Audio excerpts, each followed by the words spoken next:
আসসালামু আলাইকুম। তুমি কার সাথে আছো এর ইংরেজি কি আমরা জানি? কেউ কেউ জানি, আর যারা না জানি তাদের জন্য ভিডিওটি। তো আমরা এটা সহজে করব। কার সাথে ইংলিশ কি? কার সাথে ইংলিশ হচ্ছে উইথ হোম। এখন কেউ কোনো স্থানে আছে এটা বোঝানোর জন্য আমরা এম, ইজ, আর ব্যবহার করি। যেমন তুমি আছো, ইউ আর, সে আছে, হি ইজ। তাহলে আমরা দেব তুমি আছো, তাহলে হবে ইউ আর। কিন্তু যেহেতু প্রশ্নবোধক বাক্য তাই ভার্বটি প্রথমে বসাতে হবে are you. With whom are you, তুমি কার সাথে আছো। এটাকে ভিন্নভাবেও করা যায়। আমরা এই যে এটা হচ্ছে প্রেপোজিশন। উইথ উইথ হচ্ছে একটা প্রেপোজিশন।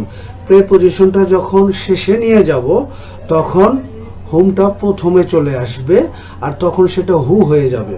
অর্থাৎ হু উইথ, হুম হু হয়ে যাবে, আর প্রেপোজিশনটা শেষে চলে যাবে। আর তুমি আছো ইংলিশ হচ্ছে ইউ আর, আমরা দেব আর ইউ। তো ভিউয়ার্স, প্রিপোজিশনটা শেষে চলে যাওয়াতে হোমটা কেন হু হলো এটা জানতে কমেন্ট করুন। তার জন্য একটি ভিডিও পরবর্তীতে বানাবো। তো আসসালামু আলাইকুম।